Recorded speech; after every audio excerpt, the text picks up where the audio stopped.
Olá, meu amado, minha amada, meu amigo, minha amiga, que a paz maravilhosa do Senhor Jesus esteja com você, na sua casa, na sua família. Tudo bem com você, meu querido, minha querida? Muito obrigado, viu?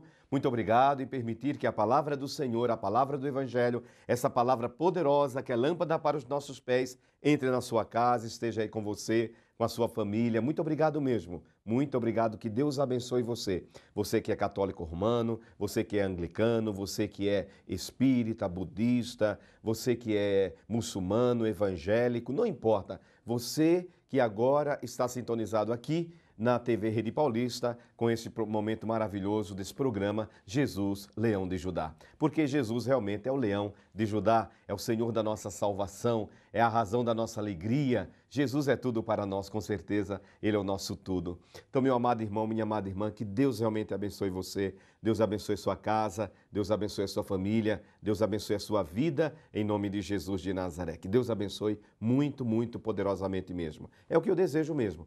Que o Senhor abençoe você. Que o Deus poderoso de Abraão, o Deus poderoso de Isaac e Jacó esteja com você e seja com você em todos os momentos da sua vida. Em todos os momentos da sua vida, o Deus poderoso de Abraão, Isaac e Jacó esteja com você. E é claro, medite na palavra de Deus, leia a palavra de Deus. A Bíblia Sagrada é a nossa única regra de fé. A única regra de fé. Nós, da Igreja Anglicana, nós temos a Bíblia como a nossa única regra de fé. É o que nos ilumina, é o que nos instrui, é o que nos ensina o caminho para o céu, é a palavra de Deus. Está na Bíblia, você crê. Não está na Bíblia, você não é obrigado a crer, porque a palavra de Deus é verdadeiramente inspirada pelo Espírito Santo, útil para ensinar, para repreender, para formar na justiça, como diz o apóstolo Paulo. Então, meu amado irmão, minha amada irmã, nós temos histórias lindas na palavra santa de Deus. Por exemplo, a história da passagem do mar. Moisés, Moshe, conduzindo o povo de Israel, aquela grande multidão que durante 430 anos esteve escravo no Egito. Esta saga, essa história começou com José, que foi vendido pelos irmãos.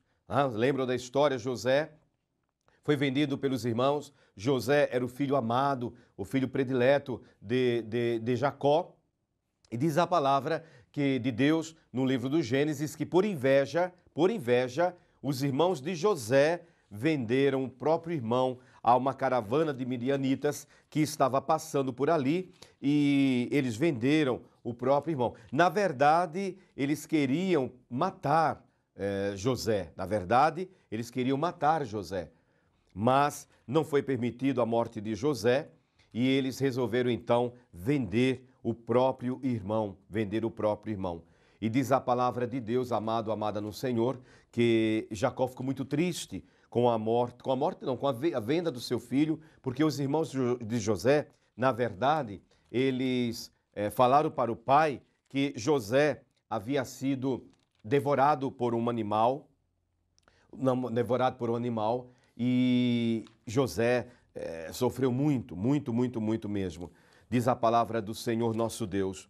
A história de José começa no capítulo 37 do livro do Gênesis, essa história de José. Porque os irmãos, por inveja, venderam o próprio José a uma caravana de midianitas que estava passando, indo para a terra do Egito, quando ele foi vendido como escravo. Como eu falei, eles queriam matar José. Veja, meu amado irmão, minha amada irmã, veja, meu amado, minha amada no Senhor, o que o espírito de inveja pode fazer, pode transformar e fazer no coração do ser humano. A Bíblia diz que por inveja os irmãos queriam primeiro matar José, porque José tinha sonhos e José realmente tinha sido escolhido por Deus. Deus tinha um propósito na vida daquele menino, na vida daquele jovem.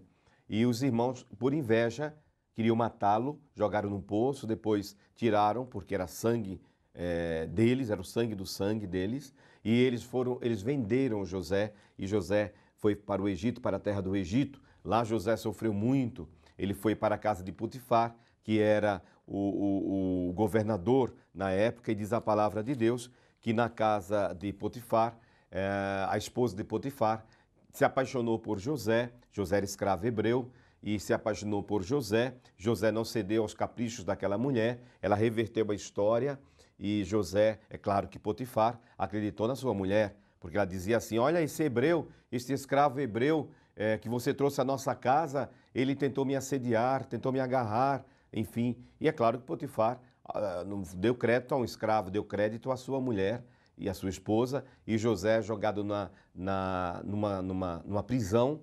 Lá ele conhece o padeiro e o copeiro do rei, e diz a palavra de Deus que José decifrou os sonhos do faraó, o faraó do Egito, que teve aquele sonho, 2 sonhos na verdade. O primeiro sonho, ele viu 7 vacas gordas que foram devoradas por 7 vacas magras que saíram do rio Nilo.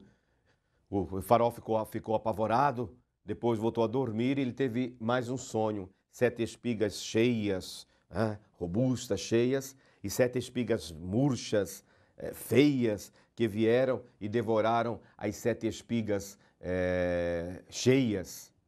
E o faraó ficou apavorado com aqueles 2 sonhos, tanto das vacas gordas, que foram devoradas pelas vacas magras, como também das espigas cheias, que foram devoradas pelas espigas murchas, secas. E nenhum adivinho, nenhum adivinho do Egito soube decifrar o sonho. Mas ele soube que havia um hebreu na prisão, e o Deus desse hebreu era um Deus poderoso, era um Deus que revelava, tinha suas revelações. Então o faraó chama José à sua presença, José é tirado da prisão, vai até a presença do faraó e ele revela aquele sonho. As 7 vacas gordas, como também as 7 espigas cheias, seriam 7 anos de bonança na terra do Egito.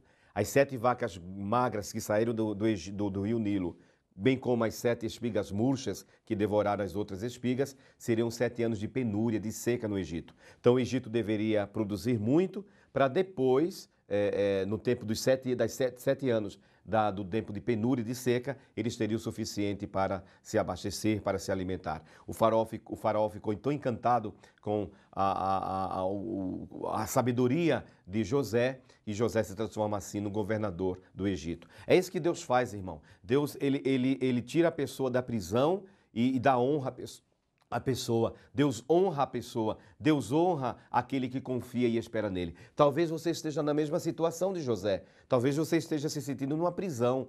Nada está certo na sua vida.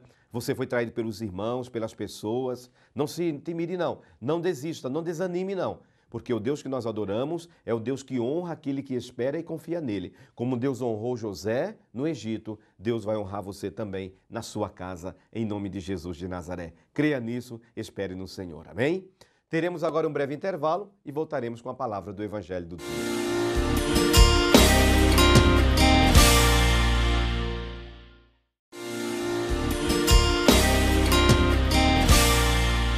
Olá, meu amado, minha amada, meu amigo, minha amiga, que a paz do Senhor esteja com você, a paz maravilhosa de Jesus, o príncipe da paz. Porque Jesus, ele é maravilhoso conselheiro, não é? Ele é Pai eterno, Pai da eternidade, ele é Deus forte e ele é o príncipe da paz. Então, que a paz do Senhor Jesus esteja com você. Continuamos agora com o nosso programa Jesus, o Leão de Judá, aqui pela TV Rede Paulista. Tá bom? Então, abra a sua Bíblia no Santo Evangelho do dia. Como eu falei em algumas ocasiões, repito, você pode usar tanto a Bíblia de uma edição católica como a Bíblia de uma edição evangélica. É a mesma Bíblia, irmãos. Eu não gosto desse termo Bíblia católica, Bíblia evangélica. Para mim, Bíblia é a palavra de Deus e acabou. Agora pode ser uma versão numa editora católica e uma editora evangélica, ok? Então, o que muda? Algumas palavras apenas na tradução. Lembrando que a Bíblia, a diferença maior, a diferença única que existe entre uma Bíblia evangélica, de uma editora evangélica, e uma Bíblia de editora católica, o número de livros. Enquanto que na Bíblia evangélica são 66 livros, na Bíblia católica, de uma edição católica, são 73 livros no Antigo Testamento. O Novo Testamento é exatamente igual, tanto na Bíblia edição católica como na Bíblia edição evangélica. São 27 livros do Novo Testamento, 4 evangelistas, 4 evangelhos, o livro dos Atos, as cartas de Paulo, 1º e 2º Coríntios, depois Romanos, primeiro e segundo Coríntios, depois vem Gálatas, Efésios, e assim vai, as cartas de Paulo. Depois nós temos a carta aos Hebreus, a carta de Tiago, as 3 cartas de João, as 2 cartas de Pedro, a carta de Judas e depois o livro do Apocalipse, o Apocalipse de São João, tá bom? Então a diferença está somente no Antigo Testamento. Na Bíblia evangélica, na edição evangélica, no Antigo Testamento não tem os 7 livros que na Bíblia edição católica tem. São chamados livros deuterocanônicos na Bíblia edição católica. O que significa deuterocanônico? Que foi acrescentado ao cânon posteriormente. São 7 livros: Eclesiástico, Judite, 1º e 2º Macabeus, enfim. Então vamos agora para o Evangelho do dia. Você pode acompanhar aí o Evangelho do dia, que é São Mateus, capítulo 25, versículo 31 ao versículo 46. São Mateus, capítulo 25, versículo 31 ao 46. Disse Jesus: quando vier o Filho do Homem na sua majestade e todos os anjos com ele, então se assentará no trono de sua glória, e todas as nações serão reunidas em sua presença, e ele separará uns dos outros, como o pastor separa dos cabritos as ovelhas. E porá as ovelhas à sua direita, mas os cabritos à esquerda. Então dirá o rei aos que estiverem à sua direita: vinde, benditos de meu Pai, entrai na posse do reino que vos está preparado desde a fundação do mundo. Porque tive fome e me deste de comer. Tive sede e me destes de beber. Era forasteiro e me hospedastes. Estava nu e me vestistes. Enfermo e me visitastes. Preso e foste me ver. Então perguntarão os justos: Senhor, quando foi que te vimos com fome e te demos de comer? Com sede e te demos de beber? Quando te vimos forasteiro e te hospedamos? Ou nu e te vestimos? E quando te vimos enfermo ou preso e te fomos visitar? O rei, respondendo, lhes dirá: em verdade vos afirmo, que sempre que o fizestes a um destes meus pequeninos irmãos, a mim o fizestes. Então o rei dirá também aos que estiverem à sua esquerda: apartai-vos de mim, malditos, para o fogo eterno, preparado para o diabo e seus anjos. Porque tive fome e não me destes de comer. Tive sede e não me destes de beber. Sendo forasteiro, não me hospedastes. Estando nu, não me vestistes. Achando-me enfermo e preso, não foste ver-me. E eles lhe perguntarão: Senhor, quando foi que te vimos com fome, com sede, forasteiro, nu, enfermo ou preso, e não te assistimos? Então o rei lhes responderá: em verdade vos digo, que sempre que o deixastes de fazer a um destes mais pequeninos, a mim o deixastes de fazer. E irão estes para o castigo eterno, porém os justos para a vida eterna. Palavra da salvação. Irmão, irmã, às vezes o irmão, a irmã me pergunta: Padre, o que devo fazer para herdar o reino dos céus? Hoje Jesus responde, irmãos. O Senhor Jesus, ele vai nos julgar porque ele é o juiz. Está escrito em 2 Coríntios, capítulo 5, versículo 10. Todos nós compareceremos diante do tribunal de Cristo e ali cada um receberá pelo bem ou pelo mal que tiver feito enquanto estava no corpo. Você vai ser julgado, meu irmão. Eu serei julgado, meu irmão, de acordo com os meus atos, você com os seus atos. Eu serei julgado não pelo muito orar a Deus, é claro que devo orar. Não pelo muito ler a Bíblia, é claro que devo ler e conhecer a palavra de Deus, mas de nada adianta orar a Deus, ler a Bíblia, conhecer a Bíblia, lembrando que o diabo também conhece a Bíblia, irmãos. Lembram no Evangelho de Lucas, capítulo 4, quando Jesus, depois de 40 dias e 40 noites, ele estava em jejum e oração no deserto da Judéia e ele foi tentado pelo diabo. E Jesus repreendeu a primeira tentação com uma palavra bíblica, quando o diabo disse: transforma estas pedras em pães. E Jesus disse: está escrito, nem só de pão vive o homem, mas de toda palavra que sai da boca de Deus. Na segunda tentação, a partir da segunda tentação, o diabo tentou Jesus já usando a palavra de Deus, recitando inclusive o Salmo 90, 91. Então o diabo conhece a Bíblia. Então o simples fato de conhecer a palavra não significa que seremos salvos, não. O simples fato de dizer eu creio em Deus, eu amo a Deus, não significa que seremos salvos, não. A salvação já foi comprada, sim. A salvação já foi paga por um preço muito alto, o sangue de Jesus derramado na cruz do Calvário. Mas eu posso perder a salvação e você também? Claro que sim. Por quê? Aqui está no Evangelho. O meu amor a Deus necessariamente passa pelo amor ao próximo.